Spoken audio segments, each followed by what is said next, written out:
Setiap kutipan-kutipan yang di hari ini akan dijadikan buku puisi tersendiri, teman-teman. Gimana? Kayaknya bisa. Halo, buat sore dulu, masanya masih pacaran dengan istriku yang sekarang kita udah nikah, udah punya 2 anak. Dan sore adalah cerita romans pertama. Jadi dari lulus kan taunya bikin drama keluarga. Ya baca-bacalah buku tentang pernikahan, terus ngerti ide dalam relasi itu bicara tentang penerimaan. Udah coba bicarakan, tapi setelah saya menikah, jalan 6 tahun, punya 2 anak, mengalami dan merasakan sendiri dicintai dalam pernikahan itu, dan merenung-merenung pandemi juga mungkin membantu perenungan itu ya. Ide pertama untuk buat filmnya lagi 2020 waktu pandemi. Saya merasa kenapa pernikahan itu indah sekali, karena ada yang bilang marriage itu exposing masa kecil kita yang belum usai gitu, dan diri kita yang belum selesai bertumbuh. Karena pernikahan itu berjalan karena 2 orang saling berjanji untuk setia sampai akhir. Ketika kita vulnerable dan terekspos apa yang belum usai itu, tidak ada penghakiman di dalamnya gitu, tidak ada penolakan, yang ada penerimaan, cinta tanpa syarat, dan kesempatan untuk bertumbuh. Nah, karena saya produk dari cinta tanpa syarat seperti itu, saya merasa sepertinya harus menceritakan ini sekali lagi ke dalam bentuk film. Itu yang mendorong bentuk ceritanya berubah sejauh yang tadi teman-teman nonton, mencoba mengekspresikan kira-kira rasanya disayang sebesar ini tanpa syarat kalau jadi film kira-kira segini deh.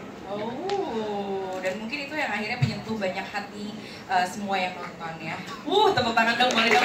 Jadi Lawrence, gila. Ingat ya, ingat ya.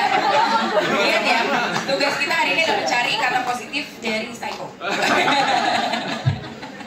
Well, Yandi, tapi kalau dari dari dari esensinya mungkin kita bisa merasakan itu semua dari banyak banget yang ditampilkan, mau dari ceritanya, mau bentuk karakternya, dan juga gambar-gambar yang akhirnya didiskusikan juga dengan Mas Dimas gitu ya, untuk dipilih dan ditayangkan. Tapi tentang konsep perempuan datang dari masa depan gitu ya, mau ngubah pasangannya, itu kan sebenarnya kayak suka ada ya di kepala kita gitu sebagai pasangan gitu, kayak gue pengen banget nih kalau dia bisa gini, bisa gitu. Jadi itu sesuatu yang sangat amat dekat, sangat manusiawi dan real gitu, human experience yang real. Tapi kemudian di cerita ini ada sisi-sisi fantasi yang tadi ya kan, psycho positif itu gitu. Nah, itu gimana cara masukin unsurnya dan gimana lo menemukan bagian-bagian itu yang dimasukin? Pertanyaan bagus. Saya selalu percaya nonton film rasanya kayak sebuah perjalanan.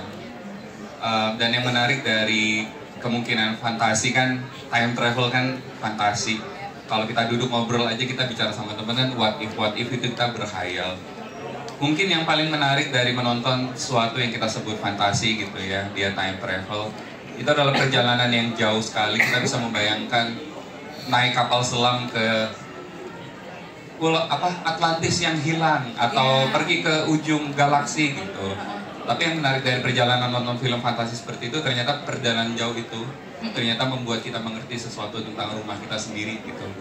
Jadi dia menarik sekali, menggoda sekali perjalanannya, tidak pernah ada sebelumnya.